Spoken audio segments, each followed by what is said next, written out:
welcome back to a brand new episode of the Who What Now Gaming Podcast for consumers by consumers, where we ask the questions: who are you, what got you into gaming, and what type of gamer are you now? I'm your humble host, Josh Stewart, and today we are met with a fantastic being, a content creator, a streamer, a wonderful individual, someone we've been dying to get on the show for a while, but as we all know, especially for me, scheduling is a nightmare. Please help me welcome Oneuptillsunup, our good friend of the show, Brandon Nelson. Thank you so much for having me, Josh. Yeah, scheduling was tough, but I'm so happy to be here. I'm very excited, and hey, let's talk gaming. Absolutely, yeah. I'm super excited. It definitely seems that we both live very time-consuming lives, which can be pretty cool, but also it takes up a lot.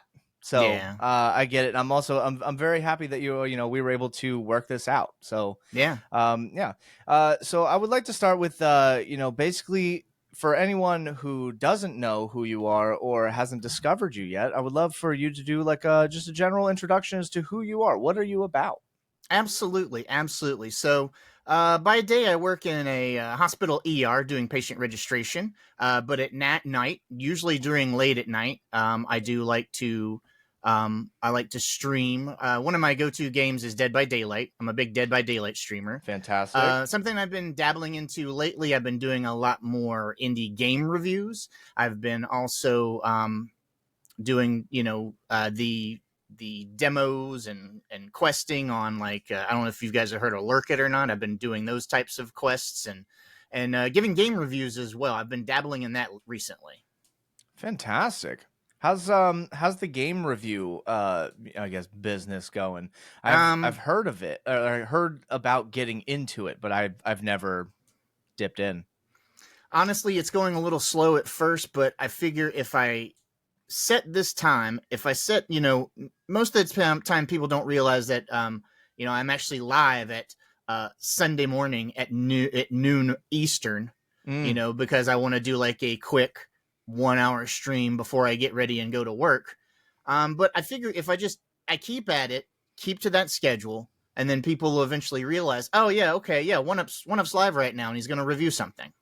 Fantastic. Because I'm generally used to streaming late at night from something like 8 to midnight, or if I want to do something after work, that's going to be midnight to 2 a.m. My times are all over the board, but it's just because of those whack ass hospital hours. Yeah, absolutely. So you do the reviews while streaming? I do. There's certain different templates that you can do to review a game. One of the methods is live streaming. They usually have you live stream a game for about an hour and you talk about it. They give you certain talking points that this one recent game I just did, it was called My Pet Hooligan. One of the main talking points they wanted me to tell you was that this staff that produced this game has a group of ex-Pixar staff. Oh, wow. So the game is very, very, very good animation, very Pixar-like, very cartoony. So they'll give you certain talking points to mention this, mention that that this game is in early access. You can download it right now. So I always try to certain things. I always to be I want to tell people, this game is out. You can get it right now on Steam, or I can say this is in early access, but you can download it. It's available. Or I can tell them, this is not available yet for you guys, but go check this link out and go wishlist the game on Steam. Wow. That's actually really awesome. Right. How did you first get introduced into doing this? To doing reviews? Yeah. Well, I have to give everything, including this interview, is finding you on Threads. I found you on... Yeah, I found you on Threads. I have to thank Threads, and I also have to give a shout out to Memento Cosplay. She was one of my cosplay buddies that I've known for a couple years now. That got me into Threads and interested in Threads. We usually co-stream and do stuff on Fridays, what we call Friendly Fire Fridays. I've been streaming with her for about a year now, doing those Fridays. and she was the one that really got me into Threads. Through Threads, that's where I started meeting some of the indie gaming developers, and then it was the other thing was just finding out about these websites that will give you free keys to games to review them. The ones such as Lurkit or Keymailer. So I've been doing that. That's been like my recent thing I've been trying to do. That's incredible. I love that. Yeah, we are big fans here at the show of Memento, and it's such a kind and generous individual. But I would 1,000% agree with you that Threads has been the tipping point of basically my ability to like reach out to individuals like yourself, other guests that we've had on the show. And future guests, for recordings that haven't been done yet. It truly has been a platform that I personally feel like Twitter should have been, but didn't. Right. And it's been wonderful. Like the amazing people and talents and creators that I have personally been able to interact with on Threads has been amazing. So I mean, yeah, shout out Threads. Well Yeah. done. You nailed And it. I still feel like I'm still working through Threads and trying to get used to it and trying to Hmm. still know how to work it, because you only get one hashtag, so you got to make it count. And then sometimes you post something, and I posted one thing and was like, this reached 1,000 people, and I'm like, holy shit. Yeah. And then sometimes it's just going to reach the portion of your followers. So but it happens. No, 100%. I'm still also trying to figure it out. I've made a couple posts. Some of them do like pretty well. One in particular, like was I guess reached enough people that there was enough interactions on it that I was able to actually like reach out to people, and that was really the post that I got a lot of the interview ease with was just like, hey, this is what the show's about, please reach out if you want to do it, kind of thing. So it has been a fantastic platform. Do you use any other platforms to maybe like promote any of the projects that you're working on? I do. I use most of them. So basically, I've never understood what the correlation to Twitch streamers and Twitter is. By the way, Twitter, I refuse to call it X. I'm there with you. I don't understand. I don't understand the correlation and how that brings Yeah. people to your streams, because I have personally had no results Mm. from that. But I still will post on Twitter. I almost called it. I will still post on Twitter every now and then Yeah. if there's something that I really want to push. TikTok, I'm still navigating my way through TikTok. That's I'm a little older, so it took me a little bit to understand TikTok. I use TikTok for my streaming clips, my funny clips, Mm-hmm. any kind of good clips, good plays. Usually, I try to keep it to comedy. Yeah, But absolutely. when I get the right clip up there, and it's gotten with the smart hashtagging, and it's gotten about 1,900 views, I sit there and I'm like, oh wow, TikTok's a thing. It's a Yeah. thing. So I don't really use TikTok per se to promote. I just use it to post my clips and see if I can get some traffic from that. Threads, I'm absolutely new to. I'm really trying to network and get some people. Not much. I think I'm trying to focus on Threads. I am trying to find people to play games with. I am trying to discover Twitch streamers and some of their channels and giving them a look. But I also am trying to outreach to the developers, because once I found out that there is an amazing group of people out there on Threads that are the indie devs. Yeah. That is I how do I say it is an untapped market, I feel like, but not in like the sense of business. Like it is a platform that I feel like these developers who really want to reach the core audience who actually care about what is being created and developed, I think Threads has been an excellent platform for this to reach, because I feel like it kind of weeds out a lot of just the extra nonsense stuff that you would find on like Twitter or I don't know, Facebook or something. Yeah, and as for Facebook and Instagram, my social media go to normally is Instagram. Mm-hmm. And most of the time for that, I'm just either, I will sometimes post, hey, I'm going live, but I don't really receive much from that. The Facebook and the Instagram is usually just kind of a personal blog kind of a thing for me. I don't really use it that much to promote my stream. Yeah, absolutely.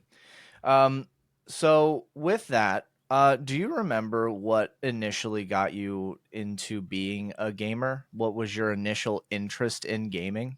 Absolutely, absolutely. Like I said, I am a little older. I'm in my 40s, so That's fine. I grew up child of the 80s. Don't do the math.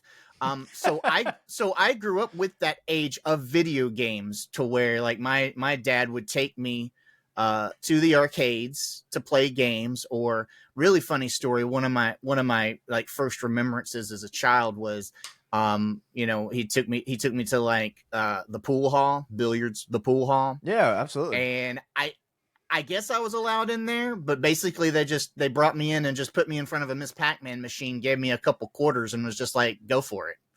Nice. I always make this joke that I was gaming when I was pretty much in a high chair.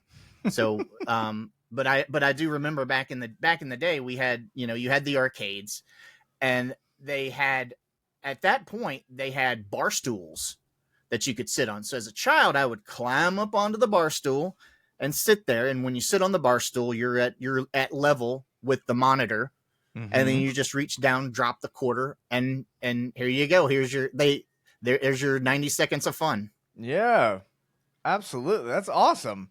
So was arcade what like I mean, not like the arcade as in general, but like arcade games. Would you say that was like a fair introduction into like that turning point in your mind where you're like, oh, I'm going to be a gamer. Like Absolute. this is where it's at. Not necessarily a gamer, but at that time when you're thinking about it, I was just like, I love video games. I want to go. I want to go to the arcade. We're going to the mall. Okay, I want to go to the arcade. All right, go. All right, mom, go have fun at J.C. Penney. I'm going over here to Aladdin's castle, and and then just going there. When we'd go to the mall every maybe once a month, 2 times a month. So it was always going to the arcade and seeing which new games. Oh, they got a new game here. Let's go play the new Ninja Turtle game. Holy crap, it's 4 players. You can one a turtle. Let's go play it. Do you remember which one your like was your favorite arcade game? Favorite arcade game of all time, at least growing up. I don't know what it was, but the Dig Dug. I really loved Dig Oh Dug. yeah, okay. I don't know if it was just like, it was one of the first ones that would have the combination of a joystick and a button.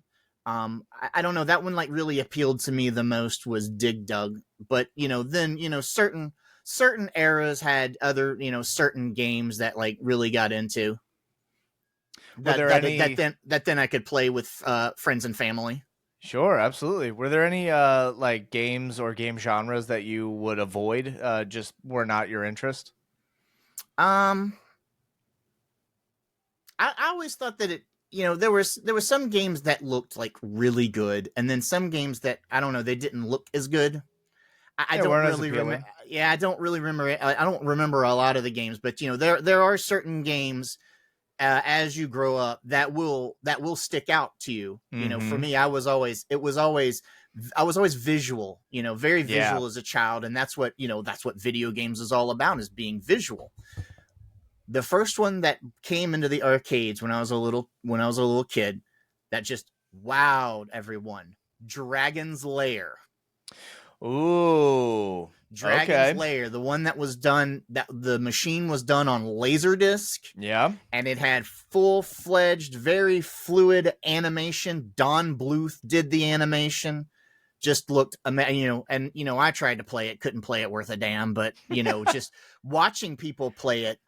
For some reason, there was a thing that they used to do in the arcades. It was great because you had the arcade cabinet, And then sometimes the arcades would have a remote TV screen above it, especially for Dragon's Lair, because you wanted to sell and show off the animation and how Right, it of looked. course. So while you were standing there, either waiting in line to play it, or you were just like, wanting to watch, you could sit and just look up and watch the person play it. And then people got really excited when they got to the dragon, because that was, the end game. Yeah, that's awesome. I don't actually think I knew that. Like that's I I didn't get that experience.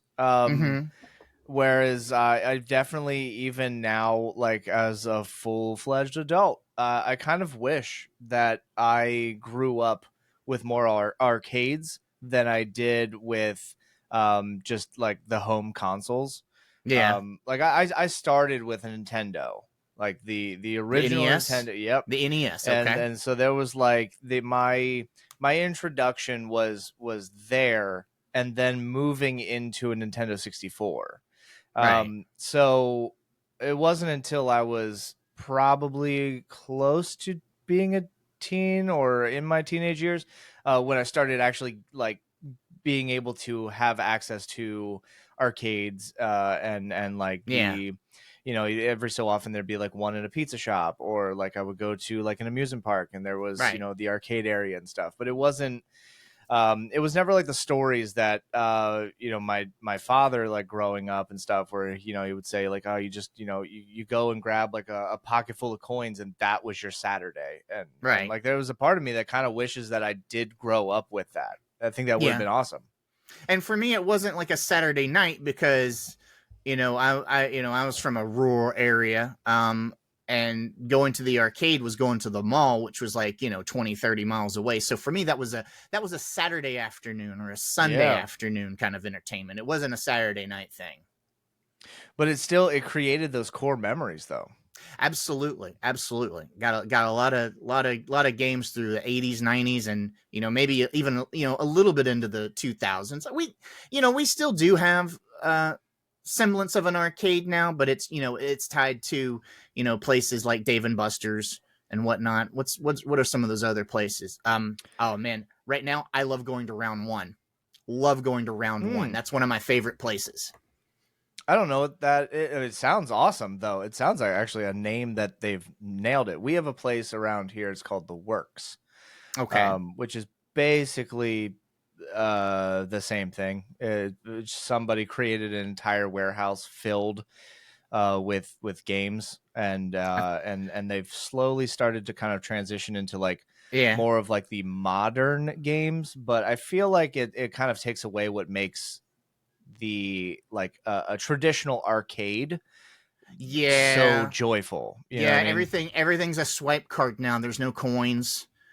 Yeah, or everything's it's VR, so you gotta like stand in line, and then you get like you sit in a chair, and then there's a big screen. Which I gotta say, like I'm not hating on it. Like it is a very cool experience, but it's not the gaming experience. It's more of a ride in that sense. Yeah, and then the place that I like to go to, the Round One, that I think the best term they like to use, it's Family Fun Center, because it has bowling, it has billiards, it has arcade games, it has I love Round One for the Japanese claw machines.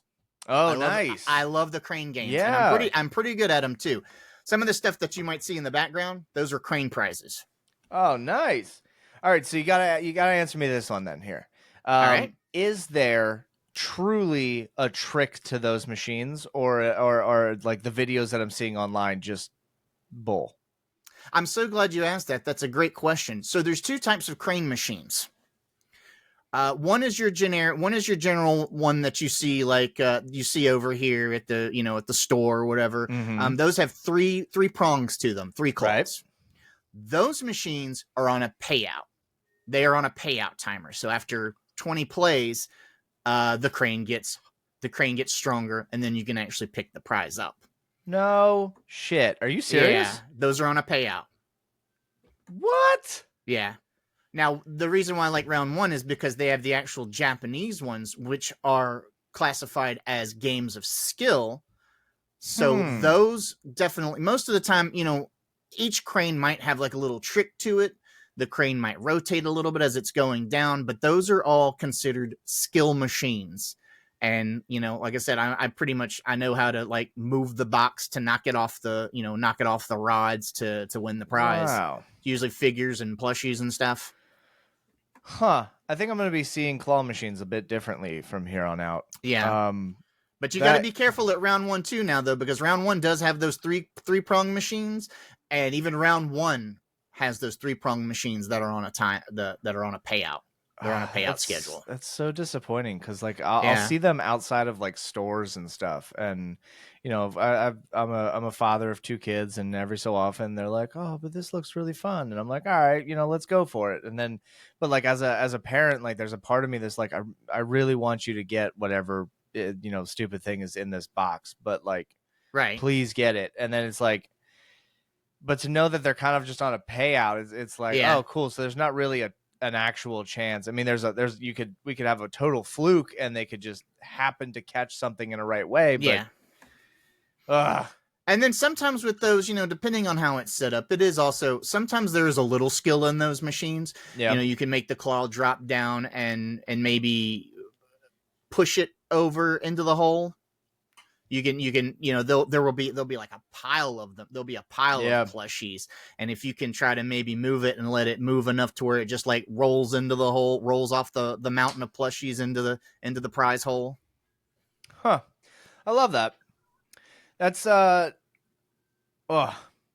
think I'm more flustered at the fact that I didn't know that. Like, I feel pretty like happy that I know like a lot of things about this, but like that is genuinely one that I have had no idea whatsoever. Yeah, I've been playing those for years. I've been even playing them online. Can you believe that you can play these machines online? Okay, here we go. I've seen it. I have never believed it. Yeah. The only thing that you have to do if you're, you know, a skilled player like myself, the only thing sometimes you have to adjust your play with is just lag. If you you know if you can adjust to the lag sometimes, because you're playing it online, but you're actually playing a crane machine that is in a warehouse in Japan. That is incredible. In real time. So sometimes there's a little bit of a server lag, but like I said, I have won all kinds of stuff. Won figures, plushes. I've got all kind. Oh, I mean, you know, we even got like a, you know, like little power figure. You know, all kinds of stuff around me. You got that of a claw machine? Yeah. All right, I think I need to start looking into some of these.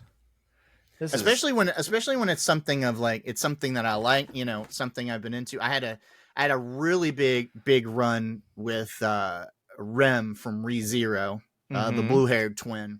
I have a big collection of her, and most of it's just stuff that I won off the crane machines. Incredible. Yeah. The recent obsession though has been Oshinoko. Okay. So did you see that little figure that Memento showed you? I did during the interview. Yep. That was a Christmas gift. I actually won that off of a crane machine. Fun fact. Oh, no way. Fun fact. Okay. Yeah. There we go. That was a figure that I won. Wow. I'm gonna pull back the curtain for a second. Yeah, do it. So how's that work? So like after you get the prize, or you know, I'm assuming they like ship it to you in a way, but like does it take like a long time? Do these things ever show up damaged? Sometimes they do show up damaged, unfortunately. I wish I had some over here that I actually have some over here that I could show you the damage. I don't know if you want me to like go away from my seat for a second. I mean, it's entirely up to you. Sometimes they do show up damaged. Generally it depends. You know, certain websites you can only do SEA mail. Okay. But one of the ones that I use is usually like an air mail, so I can get those in like 2 to 3 weeks. So it takes about 2 to 3 weeks to get here from Japan. Not too bad. No, that's really good actually. Now the ones that do sea mail, you know, I mean they have to go through the Panama Canal, have to go back through New York. I've actually timed one of those one time from shipping 77 days. Holy shit. Bruh. I've not had the 77-day one. I've definitely ordered things before and they've taken like a month to get to my house. To the point where sometimes I get to play that real fun game where like a package shows up and I go, what's this? And then I have to And try to remember what I ordered. yeah, and at one point I was winning so much. I was doing so well. I was winning so much. I just basically told my my mail carrier I had put my signature on file so then they could just deliver it at my house. I didn't have to keep like coming in because those type of boxes you have to sign for. Yeah. So they have a slip of paper with my signature on file so they can just drop those off at my house. Wow. Wow. I mean, that's some skill. Yeah. Can you change the angles and stuff when you're doing the online? When you play the game, it's 2 arrows, one to go either left or right, and then one to make the crane go back. And like I said, it's a skill setting. You have to hold the button until you want to go where you want to, and then you have to stop, press the button, and then you hit the other button for it to go back. When you're done having it go to the left or right, it will then automatically swap the camera for you to the side view. Oh, nice. So you can make it go back. Okay. However, there is a toggle if you want to look at it before you play. So there is a camera toggle. There's usually, like I said, there's two views to it. Fantastic. Yeah. Wow, that's incredible. And you touched on this earlier, just briefly. Yet sometimes they do come in damaged. Sometimes they're not packaged well. Most of the time they're packaged well, but sometimes they're not. And basically, just what you have to do is you have to film yourself opening it and show the damage, and then generally they'll give you some play credit as an apology. Huh. You'll get a couple free plays out of it for like a damaged box. Well, I mean, that's not bad. You get It's not a little bad compensation because for it. most of the time for me it'll be a character that I enjoy, and I'm not gonna like keep the box, or I'm not gonna take it out of the box. But I will be honest. There's sometimes if it's something I'm not really too interested in, it'll go on my Mercari. Yeah.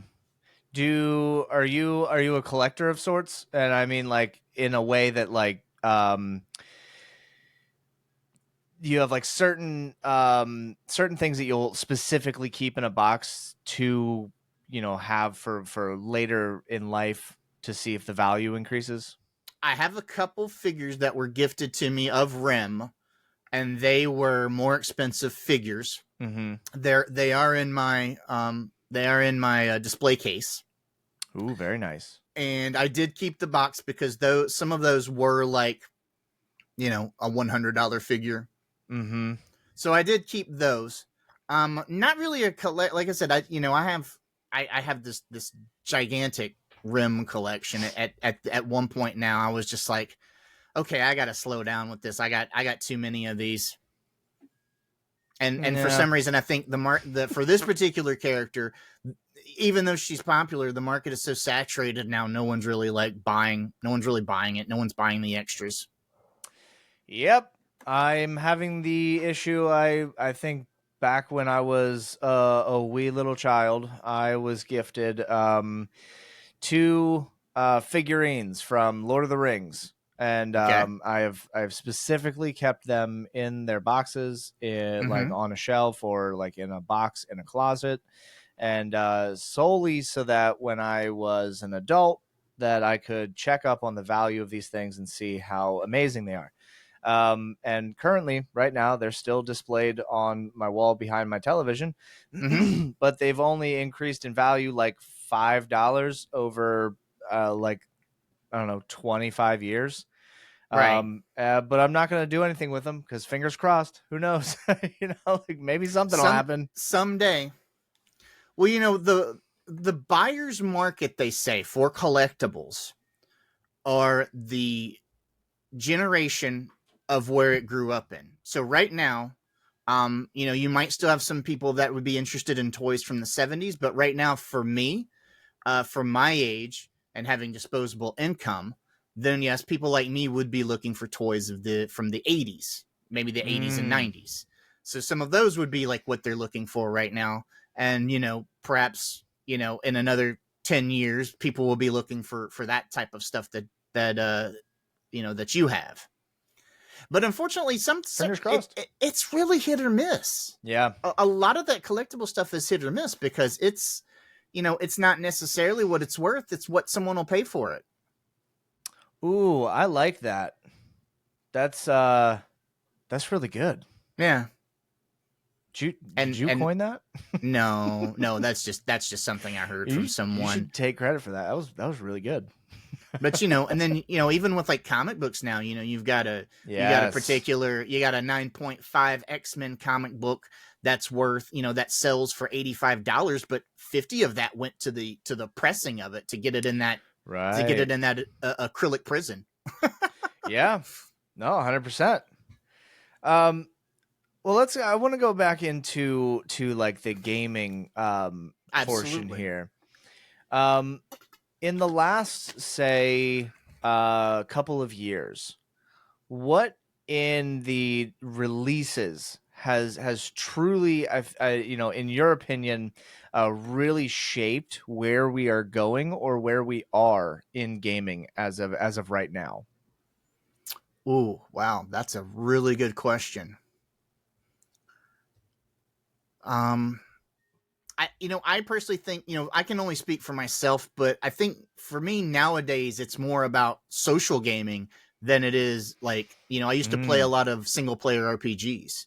Yeah. From Genesis to Fallout 4.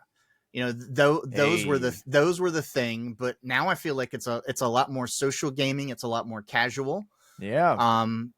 But it's stuff like, even with stuff like World of Warcraft, I feel like we're a lot more social now in gaming, not just in streaming and Discord servers and stuff, but just by just gaming in general. I would agree.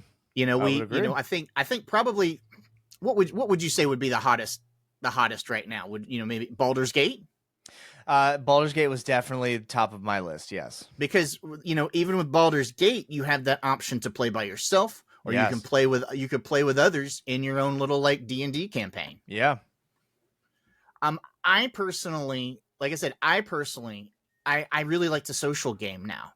And with one of the games I main, Dead by Daylight, you can play with 3 other friends, you can play with 3 other people, 3 acquaintances in a Discord server, right? Or you could get 5 people together and play a custom. Yeah. Play a custom match, one be the killer, and then, just have fun with that. That is definitely something that I want to get into. Yeah. It's getting more people that I know to play Dead by Daylight with me. Oh, absolutely. Hit me up. I'm going to need a coach because I am awful at this game. I've streamed it a couple times, and I've had people in chat be like, hey, just to let you know, that guy made a fool of you. And I go, yeah, I know. Yeah. Well, I've coached a couple people, and I think they play pretty decently now, so I'd be happy to help out. Yeah, I would love some tips and pointers because I don't know, maybe I'm just not doing it right or something. I really do enjoy playing as the killer. But I think my timing is off, or like my strategy about doing things. And most of the time, typically it's one person, or they'll team up and it'll be 2, but they'll basically, keep me on a loop, and it's and I'm such a I don't know, like I'm so dedicated to like trying to get the kill that I won't give up. And so, the rest of the team is completing the tasks on the map and opening the doors. Meanwhile, I'm like, I just want just give me the kill. Like, just give me like that one. And it's a nightmare. Now, I'm a survivor main. For those that play the game, I'm a P100 Rebecca Chambers. For me, it's gotten to where I've been playing a little bit more killer lately, because if I'm the only one online, I would rather be the killer than to play a solo queue and play with randos. That's just how I want it to be now. Yeah. But playing, my new thing of playing killer, it's definitely, I like to play a little more defensively. I don't play as aggressive as some people do. I like to Mm. play defensively, so I want to make sure that even though a survivor got away, I want to kick that gen. I want to kick that gen Yeah. and have it start regressing on them, because that's what's gonna, to me, that's what's gonna help me win in the long run. You know, I play the long game. And as far as chasing survivors, there's some people that are really good at it, really good. So you have to mentally go through that and be like, okay, okay, they're looping me for too long. I need to cut chase and go find the gen to kick, or go find another survivor, because someone's got you caught in a loop. It is easy to get caught into that vortex to try to get that person. Yeah. I've played a couple times as a survivor, and the games almost last. I feel like they don't last long enough because I'm not quick enough. Yeah. So I'll go try to do something, and I'll get caught immediately. And I had one game where I was like, hey, we're just gonna do one final, one last match, and then we're gonna cut stream. It was getting super late, and I was like, all right, let's do this. And we load into the map, and I immediately start going, and the killer's coming up really quick. I feel like I dodged them, in a pretty decent way. I go into a house, I go circle around, go downstairs, and I hide in one of the lockers. And I swear it was like maybe 2 minutes or so, and I was like, all right, I think I'm definitely safe. And like before I could even leave the closet, I could see the killer come down, and out of all of the like hiding places, he goes immediately to mine first, and it's like, Oh, bam, there I am. And I was like, well, I mean, I guess we'll do one more game, because this ended in like 2 minutes of gameplay. Were you streaming at the time? I was. It used to be real. It used to be really bad with that, but now I honestly think that those are just isolated incidents of stream sniping. Yeah. I don't think I'm not big enough when streaming that anyone would have the ability to check out my stuff, but it was just I mean, it was a total coincidence, but it definitely looked like I 1000% have no idea what I'm doing. When you're playing, did you have TTV in your name? Nope. No? Okay. No, I don't have that on anything. Although I have been, a lot of people have been telling me that that I should be putting it in my name, and I just don't. It took me a while to do that, because I was afraid that I was going to get sniped. I was afraid I was going to get bullied. I was afraid I was going to get just targeted and tunneled out. Yeah. But it's free advertising, because when a killer or other survivors that you don't know and you're not playing with take a look at your name, sometimes they go look it up, and they'll come and say hi to you or whatever. For me, funny enough, I feel like I get more discovery and more reach when I'm playing killer. Yeah. When I'm playing survivor and I have the name out, I get a person here or there, but I feel like on nights that I'm having when I'm doing a killer match or a killer session, that I get more people coming in, hey, GG's, how's the Michaela? And I'll be like, oh, hey, yeah, you guys did great. You whooped me, or, you guys did good. That's awesome. But, I've been playing this game for about 1,600 hours, and I still feel like I haven't, I feel like I've learned a lot, but I still feel like I have some things I need to learn. One of the things that I've really grown as a person for DBD is sportsmanship. Oh yeah. A couple years ago, man, I would be obnoxious and insufferable while playing with friends, Wow. Because I would be sitting there, I'd be on the first hook, and no one would get me, and I'd be like, "Are you guys gonna come get me? Hello, guys, I'm over here, I'm dying over here." And nowadays it's like, hey, chill. At the time it was 60 seconds. You've got 60 seconds for them to come get you. Now it's 70 seconds on that first hook. You've got 70 seconds for them to come get you. If your teammates are close to finishing a gen, it's going to be better for you in the long run to finish that gen and then come get you, instead of immediately running to come get you. Because once the gen is done, it cannot be undone. If they're working on a gen and they come to get you, killer finds it and kicks it, undone. So there's certain, there's certain strategies that I had to learn, but just like I said, overall, like I really did work on my sportsmanship over the past couple of years, because in the end, it's just a game. Yeah. I mean, that's fantastic. I always love when we play games and almost like whether it's intentional or inadvertently, like better ourselves in some way, shape, or form. And I think that alone kind of brings a lot of uh, you know uh, I guess it's one of those things where you got to give a lot of props to the game, because whether the Mm-hmm. game is intentionally doing it or not, the game has the mechanic or the space for you to kind of learn something about yourself. Right. I did a lot of that when I used to play like Call of Duty all the time. I was a big Call of Duty fan because I had a lot of friends who played Call of Duty. And it was like that kind of thing where we get done with work, let's sit down, let's play a couple rounds, and enjoy ourselves. And it kind of really taught me that after years of playing games, that at the end of the day, like it's still just a game. And Yeah. yes, it is something that I love. It's something that brings me a lot of joy, but it's just a game. Right. There's no reason that I would need to absolutely be playing the game besides the fact that I want to bring myself some entertainment. And I think that's where we're kind of getting lost a lot in gaming. I don't know. Are you familiar with one of the brand new games that has like very recently come out, Black Myth Wukong? Yes, I've seen you stream it.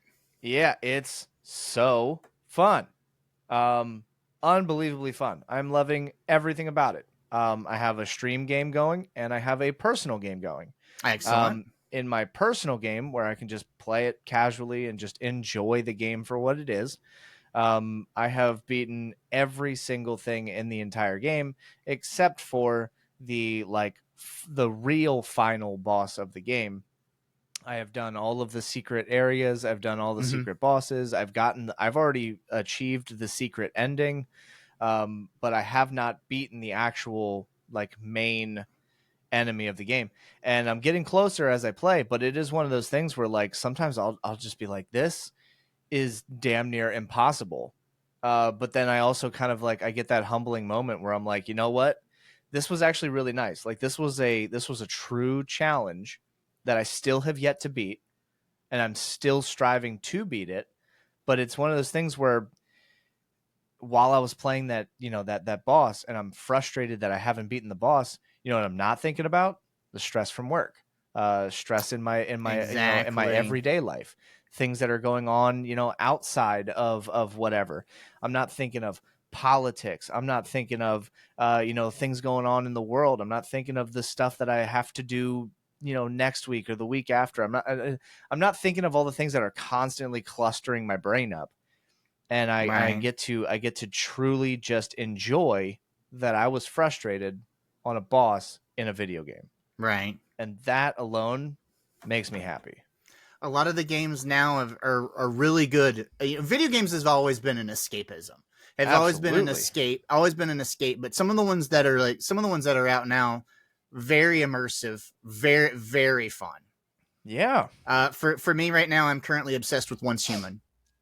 I did I want not to play that so I bad. did not realize that this silly game was going to be that fun, but it's just been a lot of fun. I'm I'm hoping one of my like goals in the next like 2-3 years is to completely redo my entire setup and get like a full Mm-hmm. PC setup. Because there has been a lot of games that have been either they're only out first on PC Right. before they do consoles and stuff, but there are a lot of games, especially like Once Human, that I desperately want to play, but I just do not have the capability of doing so. The action adventure RPG aspect of it is pretty good. But what really always drives me home is the crafting system is so good. I'm really enjoying the crafting system that it brings forth to you. Fantastic. Well, if you were to give it like an let's say an honest review at this moment right now from the experience that you have had with the game as is, what would you give it and why? Okay. Currently I would give it an 8 out of 10. Ooh. I do, and like I said, I enjoy the aspect. There's certain things that I enjoy. The aspect of the it is a uh action shooter RPG. It has certain like level up aspects for crafting and building stuff. Stuff similar to like Arc. You get points and then you spend it on how Ooh, you want to okay. spend it. Big fan of Arc. Once you get a certain amount of points, though, if you want to go do something else, then you'll need to take away something you've purchased to get refunded to go into that part of the tree. Hey, that's not bad. Crafting, amazing. Love the crafting. You can come up with all different kinds of builds to the way you build your base. And guys, if you ever do get a moment, go check out on YouTube and see what some of these people have been building. They've been building some crazy stuff in Once Human. Downside to it, playing with friends. The thing that Once Human does is it gives you what is called a scenario. And a scenario gives you like a piece of a map and a certain story what's going on in this world at this time. Mm-hmm. A scenario lasts for 6 weeks, and every week opens up a new little piece to the scenario. Well, if someone has gone ahead, if I've gone ahead and played this game for 2 weeks, I'm 2 weeks in the scenario. Josh, if you wanted to come in and say, hey, Brandon, I want to play with you, you wouldn't be able to, because after a certain like week or two of that server, they close it off for anyone to come in because it's a locked scenario. Oh, you're locked out. So what you have to, like, I've just recently linked up with some friends because their 6 week scenario ended. They restarted I believe it's the same scenario, but now on a different server. They restarted a new server. Okay. And now I was able to join them as a fresh character, even though a couple of us are fresh going into this server, but then a couple of them are transfers over from the last scenario. Interesting. And that has been a big turnoff for a lot of the gamers. You get to level 50, the scenario is over, and then you have to start fresh. I told myself that I would hang in there and I would see how it goes. Sure. And I did the thing, and it was okay. It was okay. It wasn't, it was done. It was presented in a way to where you could restart, but you did have stuff from the last season, the last scenario, right, that you could bring over.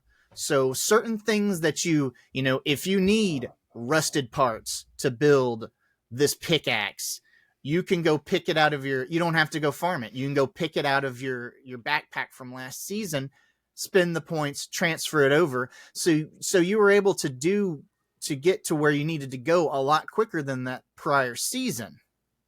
Wow. Okay. Plus, the other thing was, if you went to a certain point in the game where you did this quest, all you had to do was go up to it at that point.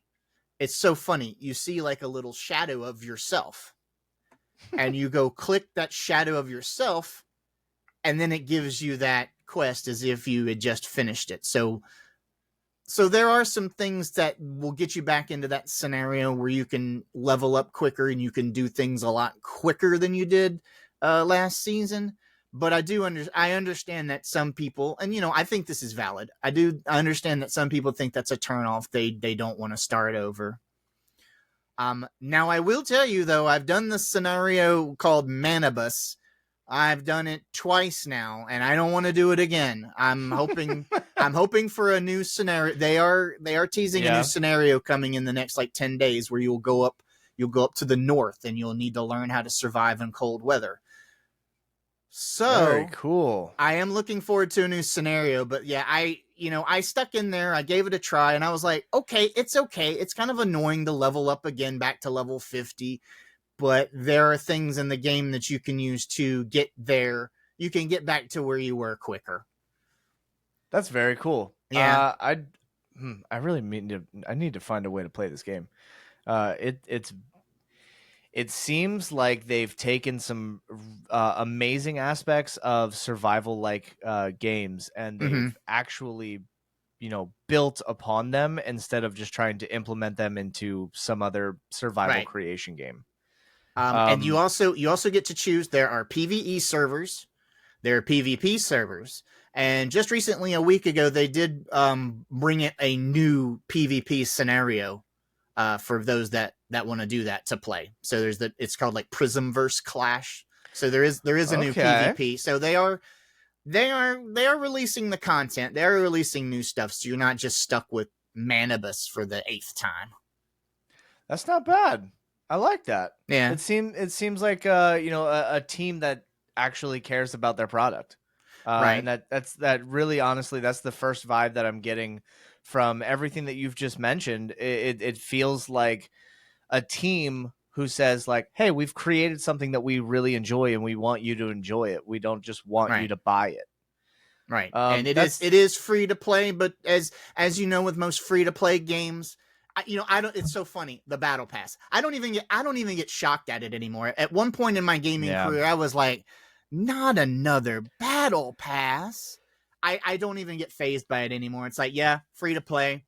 They got to make some money. They have a battle pass. They have Yeah. a loot box system where they have special stuff, but you have to, they have gambling. They have a loot box system. But then they also do have outfits that they came up with for your character that you can just buy this outfit. There's it also just goes from the cosmetics of your person. There are also cosmetics available for your base, they call it territories. So if you wanted to buy the kitty cat bedroom, you could buy that for money, or if you wanted Hell yeah. I actually just recently bought the EDM nightclub Nice. disco. So I've got that, and it's all different kinds of like customizations that you can put at in your territory. That's fantastic. I love that. So that's how they're making their money on a free to play game, of course. I mean, they have to at some point or Right. in some way, shape, or form. But it doesn't really seem like that's a terrible way to do it. We have a lot of games where a lot of like actual game content is kind of blocked behind a paywall, whereas Right. in this one, it seems like they're saying like, "Hey, we want you to enjoy the experience of the game the way that you want to play it, but also if you just kind of want to enhance how everything looks, here you go." Oh yeah, I have the cutest avatars right now. I've got some really cute stuff. So I mean, now I paid for it, but I really do have some cute stuff. Yeah. I do know there's always, and it's always going to be with this type of game, but there has been some kickback, some complaints about the loot box, the gacha system. But that's where we're going to sometime. It's all about the free to play game with microtransactions. It's all about that. That's how they're going to make their money. And it's just simple. Don't like it, don't buy it. Yeah, absolutely. I agree. So there's one last subject that I wanted to kind of to discuss with you. Absolutely. And it's something that we've talked about previously. I've also seen a bit of them on your posts and stuff. But you're pretty involved with conventions, and I kind of want to learn a little more about it. Oh, absolutely. So I do different things for different conventions. One of the things I do for a convention is I host their costume contest, their masquerade. I've been doing that for about 14 years now and absolutely love it. Because when I first started with conventions, I've been doing conventions for over 20 years now. I said, don't do the math. Over 20 years now. And, I've had my share of cosplay and masquerade performances and costuming. And, it got to a point that for me, I wanted to still keep going to conventions, but I wanted to keep it fresh. Sure. And for me, keeping it fresh was to become a member of staff, see the other side of things, help make this event a better event. And, now where I am in my career with hosting the masquerade for them is I get to go up on stage. I get to hype up a bunch of like great, fantastic costumers. Ooh, love it. And I get my attention. I get my kicks from being up on stage and, stage in front of 1,000 people, announcing, I'm up there between every act. So I'm up there all the time, but I get my kicks out of it by being up and performing in front of everyone. And I also get a chance to, hype up hype up these folks that have worked so hard on their skits and worked hard on their costumes. Absolutely. I really enjoy doing this. I've been doing it for so long, and I don't really have any plans to retire, at least, that portion. Fantastic. So I mean, it sounds like it's still exciting. Like nothing's become stale yet. Yeah. And, sometimes it goes from like a department to department thing. One of the first things that I was doing for conventions was I was hosting karaoke. Yeah. I finally, after 22 years, I finally did retire that and pass that along to someone else because I wanted to do different things for different conventions, which involved guest relations. Nice. Have you? Well, I guess what was the most recent convention that you were a part of? Otakon. Oh, really? I do guest relations for. If you don't mind me, plugging those conventions. Please do. KatsuCon, ZenkaiCon, Otakon, and now NekoCon. With NekoCon, I have finally retired from doing karaoke to where I can host the cosplay and do guest relations, and I take care of the cosplay guests. Fantastic. We actually have a friend of the stream who went to Otakon, and we were talking a lot about it. It was awesome. So yes, I was there at Otakon, and I was there with Britt Barron. She is the voice of Tifa in Final Fantasy VII Remake and Rebirth. It was the big cast of Final Fantasy VII because they were still advertising and promoting Final Fantasy VII Rebirth. So we had a big cast. It was an amazing cast there. All amazing people, very talented. But I was there with Britt. I was there with Tifa.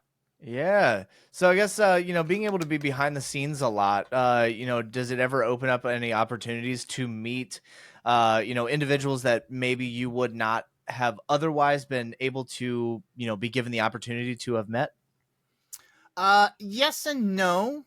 There have been, at some point in my career, I always have met some people that I did want to meet. At 1 year at a KatsuCon, they had about 4 or 5 Overwatch voice actors.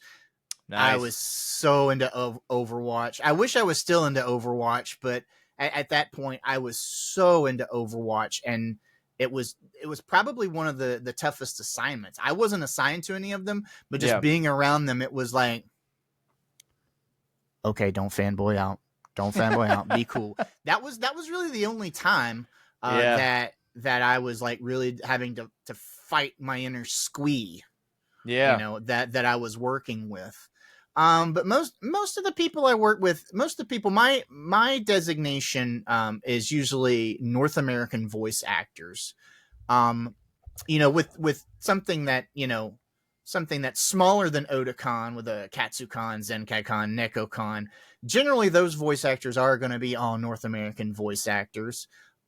With Otakon has 3 divisions. They have North American guests, they have Japanese guests, and now they have Korean guests. Nice. So for Otakon, I'm it's the North America EU European division.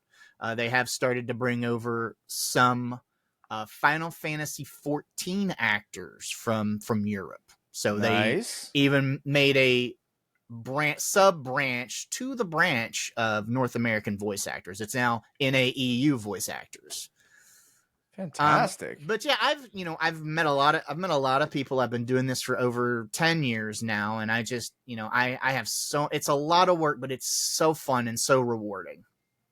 Is there anyone that you are just kind of hoping that one day you just happen to either run into or you ever get the opportunity to meet? Most of the people that I want to see, I kind of feel like I'm going to eventually run into them. There has been some people on my wish list.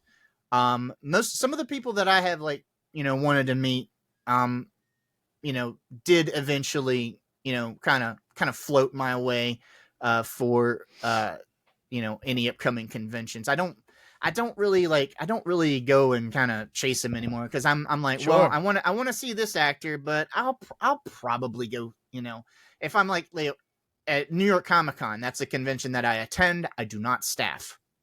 Have I thought about it? Yeah. Have I done it? No, but I'll see particular voice actor, and I'll be like, do I want to go? Nah, I think I'm just gonna wait. And then I don't know if it's just good luck, good timing, or good booking, but 5-6 months later, oh my god, we're getting him at this con. Okay, cool. I can work with this person. I can meet this person. That's awesome. Yeah, I do have some people that I have not met yet that I am like I do want to meet. I didn't know if you wanted me to like name any names. Please do. Yeah, go for it. One of the people that I haven't met yet, Allegra Clark. I want to meet Allegra Clark. Okay. And this person has done a lot more video games than anime, but I am trying to like. I always try, certain ones that I do like to meet. I always like try to like whisper into the manager, "Hey, can we book this one?" I am always giving suggestions of certain ones that I would personally like to meet that I think would be a good guest for this convention. Yeah. But that's just something I'm just you have a wish and you have a hope, and I know for me, I just kind of hope that one day they will show up at a convention that I'm staffing at. Absolutely. I'm constantly trying to will that stuff into the world. I was so like years and years ago, I came across a streamer, Control Alt Quinn, who is good friends with one of one of my friends. And for like the longest time, I was like, one day I'll just happen to run into this individual, and then I started this project and was able to reach out, and now we're like real life friends, which was like a really cool thing, for me. But then Baldur's Gate 3 came out, and I started playing Baldur's Gate 3, and Astarion, mwah.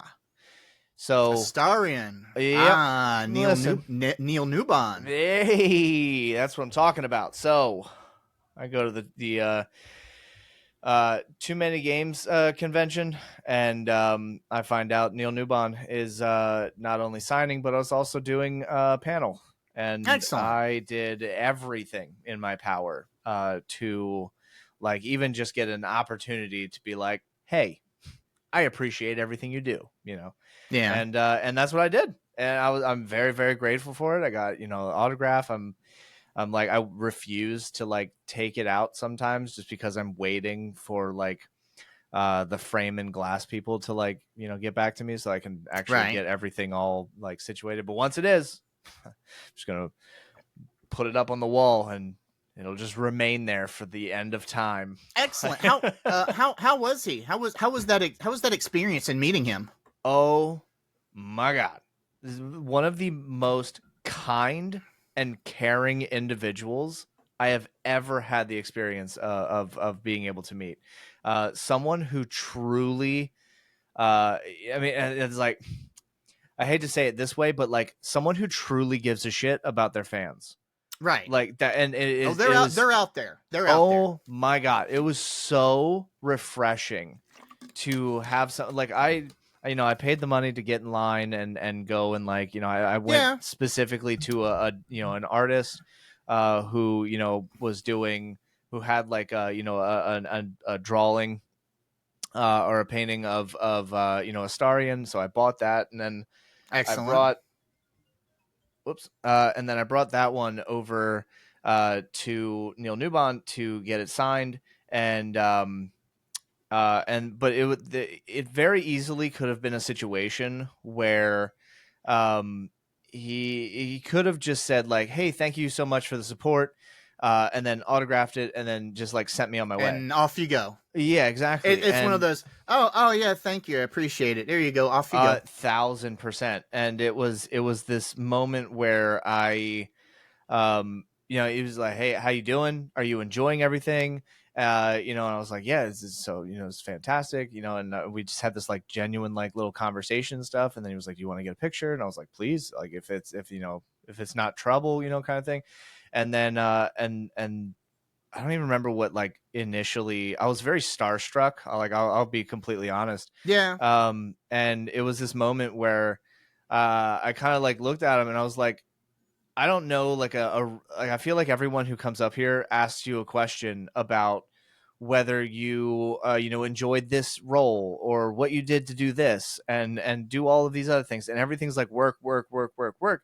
And Right. I said, I feel like I just kind of want to be more of a genuine fan and just be like, thank you so much for doing this convention, but like, how are you doing with like all of this? Like today's Right. probably an incredibly exhausting and chaotic day. So I I say it this way, but like I don't feel like I wasted my question, because I just genuinely wanted to know, like, how you doing with all of this?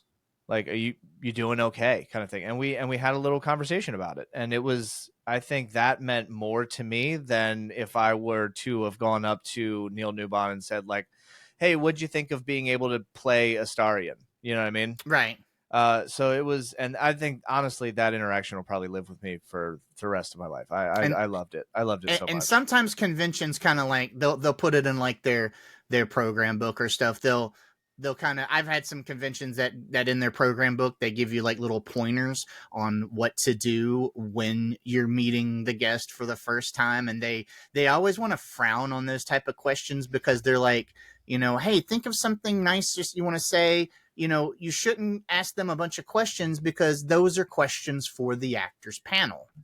Yeah, Yeah, those are exactly. usually panel questions, but and that's generally what I like to do as if I'm an attendee meeting someone, because it happens every now and then. I'm just attending something, and I want to see how they're doing, how was their day. I just usually just make some kind of small talk. Yeah. Yeah, it was super fun. And I then loved everything about it. the other big pointer. People don't do this as much nowadays, but they still do it. So we have to remind them, this actress portrays this character.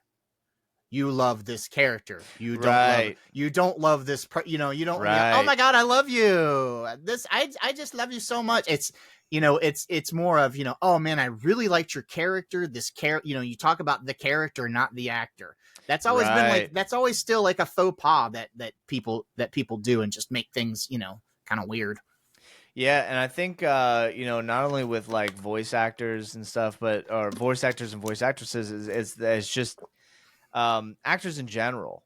A lot of times you'll see, those who have been able to, have the opportunities to be in a movie or a TV show or something, um, and it's like this moment where you would see this individual on the street, and then you may quote the show or the movie, or you may like run up to them or something, but they were acting, and so like nine Right. out of ten times, like that's not who they are as a person. So the Right. personality is very different, and I think that's also where we get a lot of the big issues, where people will be like, oh well, that person's, he wasn't like he was on the show, or she wasn't like this in the movie, or this. It's like, Yeah. well, yeah, because that's not who they are. Like you Right. have to also remember, like, we're all people, we're all humans, we're all just, you know we all have our own personalities, whether we put on a show, behind a screen, or on a stage, or wherever. A lot of it is, to an extent, a facade or a persona, and we have to respect the person behind all of this. Right. Absolutely. But I will say, staffing guest relations for me, I do like. I always want to let people know, staffing guest relations. It's twofold. I am not just trying to make sure that the guest is having a good time, that the guest is eating, that the guest is drinking water, that the guest gets to where they need to go, but I'm wanting to make sure that the attendees that come to see the guest that I'm with, that they're having a good time. Yeah. It's twofold, guys, because we are building experiences here. We are Yeah. building memories. And, if you're not having a good time, then I need to make sure, we figure something out to make sure that everybody leaves, giddy, happy, a smile, an autograph, a Absolutely. photo. When I'm, people, so the common thing nowadays, some of you convention folks know, is that the the talent will have a autograph selfie combo. So they'll autograph an 8x10, your personal item, and then you can grab a photo. Well, generally that photo camera, that camera phone, that's what I'm trying to say.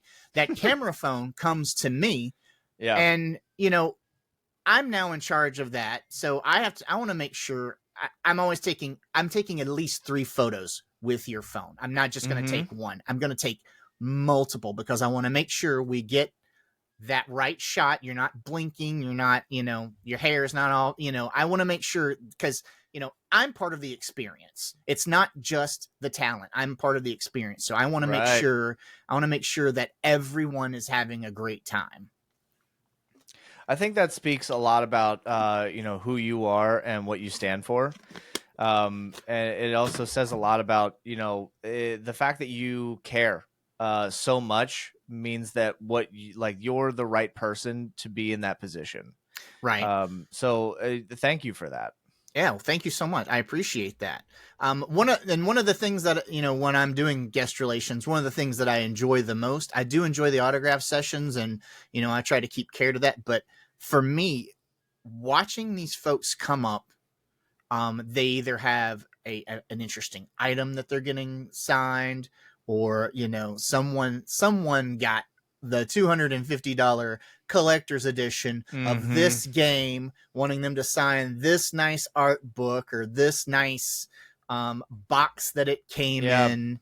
The steel book. I love seeing those items too, because being there on the show floor with the talent and seeing what all people bring in, it's kind of like watching your own little episode of like Pawn Stars or something. Oh yeah. As silly as Yeah. that sounds, I enjoy seeing Yeah. the items that people bring in, and just also, like I said, either they're just so happy to see this person, they wanted to meet this person, they traveled X miles to meet this person, Yeah.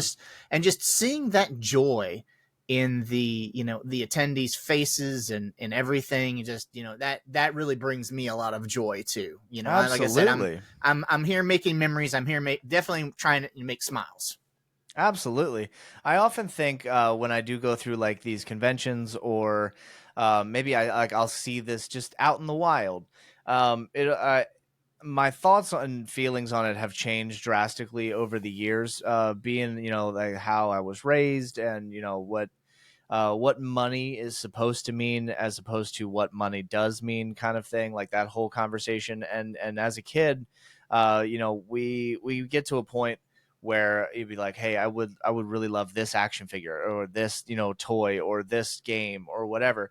And the response was 90% of the time it's like, hey, like, it's just a thing, like, don't spend the money on it, don't waste your money and time on it, don't this, that, don't don't Just a don't piece don't of don't plastic. Right. And it's just don't all the way through. And it got to a point where, like, as an adult, I started to realize that the money, the monetary value behind these pieces of plastic kind of things, they mean different things to the person who doesn't care about what the interest is, in comparison to that person whose whole life is why they're getting that toy or game or Right. action figure. Like, for me, when I had the opportunity to meet Neil Newbon and I got the autograph, it wasn't so that I could rush home, throw it on eBay and make a profit off of it. It Right. was because that moment symbolizes such a moment in my life that I will cherish, and brings me joy. And it's like I've made a physical object represent a memory that I will hold dearly. And that is something that means more to me than the monetary value that I would get if I were to sell it online or something. Or you see someone who buys like a figurine for like $300-400, and they put it in that nice, like, very beautiful, like, glass case or whatever, Mm-hmm. and maybe it has like a little segment, or a little description, or a signature somewhere, and it's on display, and someone would come by and say, well, why is that $300 or whatever? But to you, it wasn't $300. To you, it was a something that brought you so much joy, something that brought so many memories, something that maybe was such a big part of your interest or development into whatever you're doing now, that its monetary value to you is infinite. You know what I mean? Absolutely. Absolutely. And you did bring up something very interesting when you mentioned like eBay. You know, when you're out there on the show floor, you're gonna get them. You're gonna Yeah. get when I went to the comic book conventions, I would call it stack of books guy. They'd have these Mm. big stack of books for the artist to sign. They're all in their Oh. own special bags with just this one area cut a hole where they want the artist to sign. You don't see that much at the anime conventions, but you will get Funko Pop guy. You know what he's there for. You know what he's doing, and Yeah. as that's fine by me. But it's just it's one of those for me. I have to find for that type of fan. I have to find a good middle ground. For Right. someone to come up and I'll be like, okay. I was like, okay, sir, you got 10 Funko Pops for this guy to sign. I need to keep the line moving. So if it's cool with you, I can allow the talent to sign 2 or 3 of these, and then you just get back in the end of the line because I really want to focus on. I don't want to hold up the line with the talent signing 10, 20 Funko Pops. I want the people that are here to actually see this person Mm-hmm. to get dibs.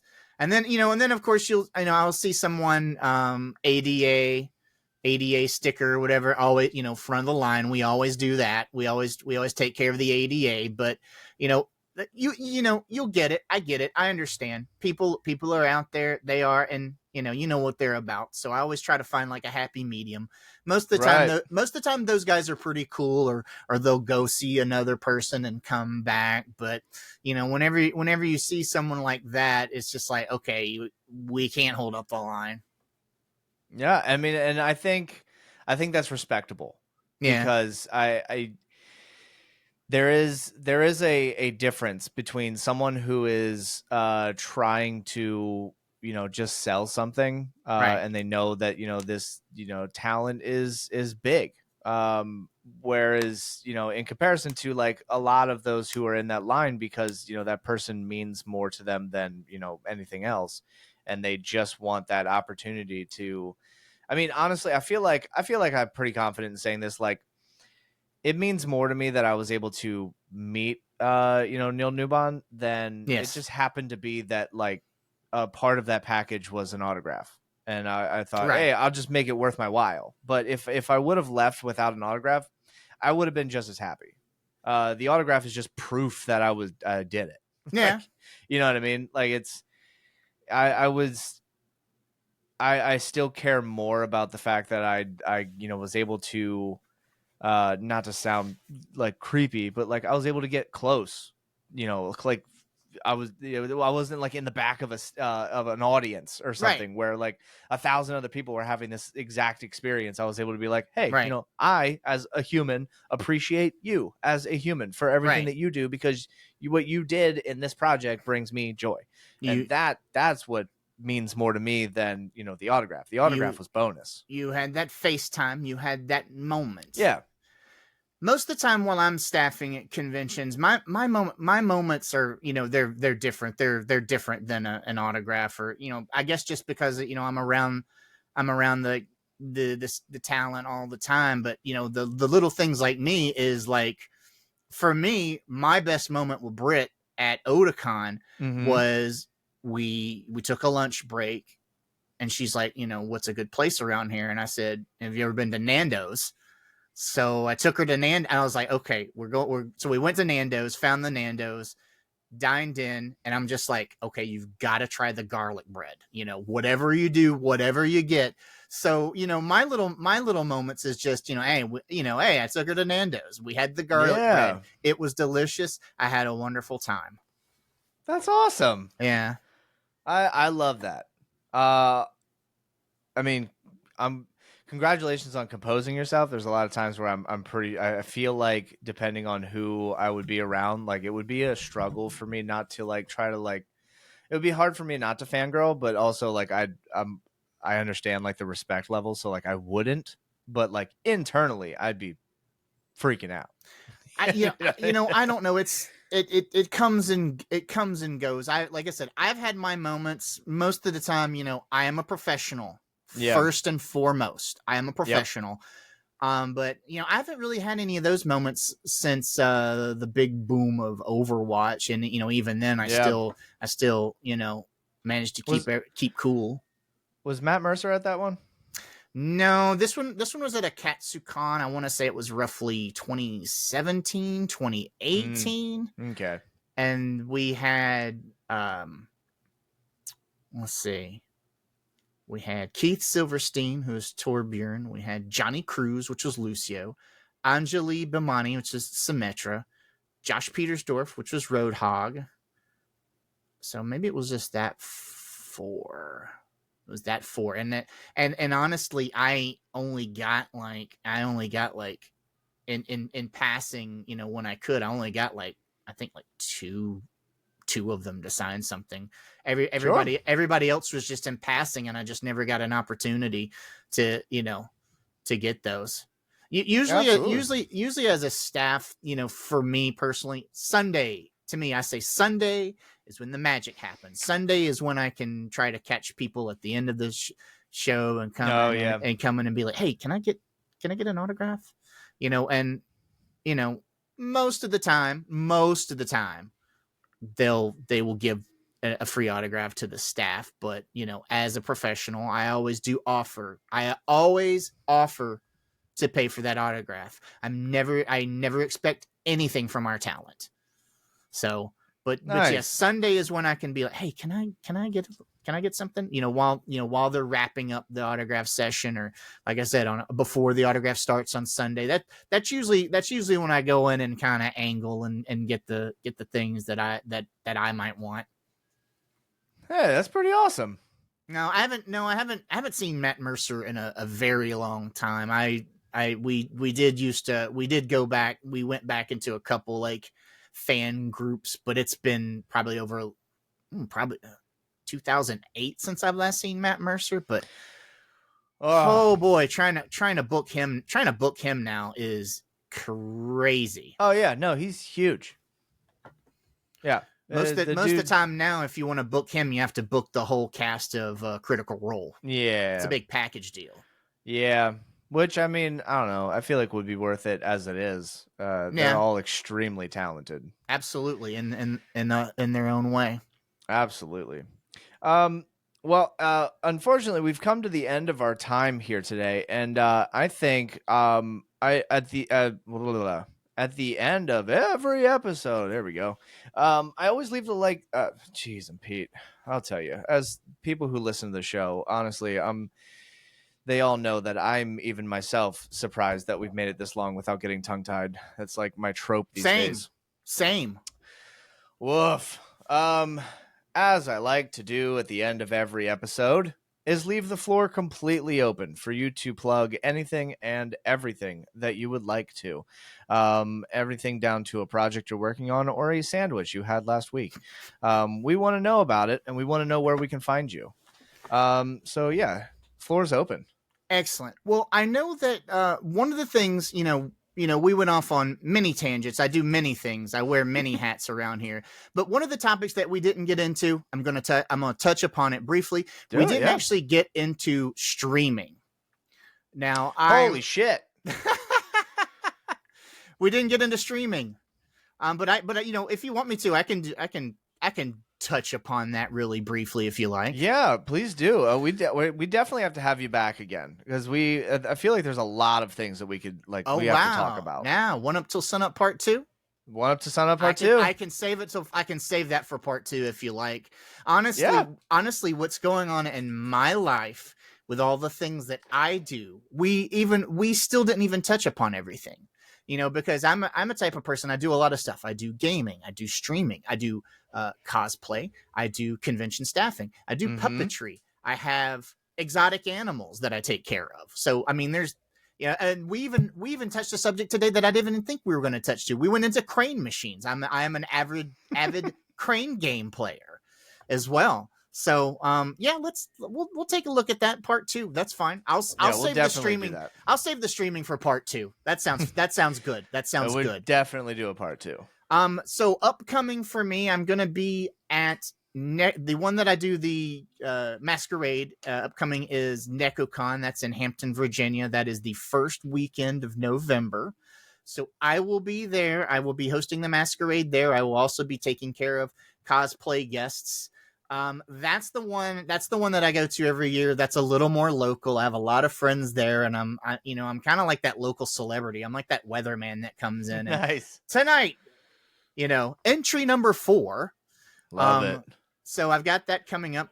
You can always find me on Twitch as Oneuptillsunup. I'm pretty much Oneuptillsunup on all of my socials. The only thing is like TikTok, I ran out of letters and it's spelled a little bit different, but I'm sure if you can, if you want, you can find me there.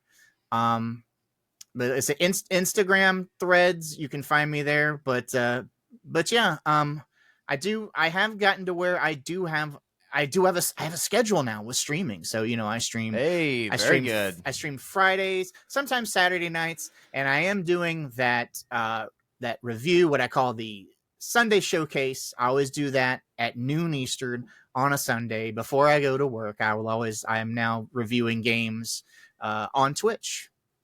That's fantastic. So I think that's about it. But like I said, I'll see you in part 2. Absolutely. For those who are watching and listening, all of the links to everything we just talked about will be in the description down below. If you want to find myself or the show, we will also have our brand new link tree down below in the descriptions as well. With that, you will find us on Instagram or TikTok to find little clips and segments on episodes that we've had previously and episodes that will be coming out. If you want to find us on the Twitch, we stream every Saturday, Sunday, and Monday morning, 7 p.m. to 12 a.m. and Mondays are 10 a.m. to 12, basically just that little 2-hour segment before I go to work. So yeah, thank you so much for being here today. This was awesome. I oftentimes don't feel like I've learned new things in besides learning about our guests. I don't think I've learned new things about things that I feel like I should have known, but that claw one is definitely one that's going to stick with me for a while. Excellent. It's not often do I learn things just in general. So I thank you for teaching me something today. Absolutely. And I am available. You want to, if you want some coaching, you want to, or just a new friend to play with Dead by Daylight, I am available. Absolutely. Yeah, I think this is going to be awesome. I look forward to it. As always, everyone, please go check out the links. Go check out everything that we have, in the description. Go outside, look up at the sky, feel the sun on your face, hug a tree, high five a squirrel, and we will absolutely catch you on the next one.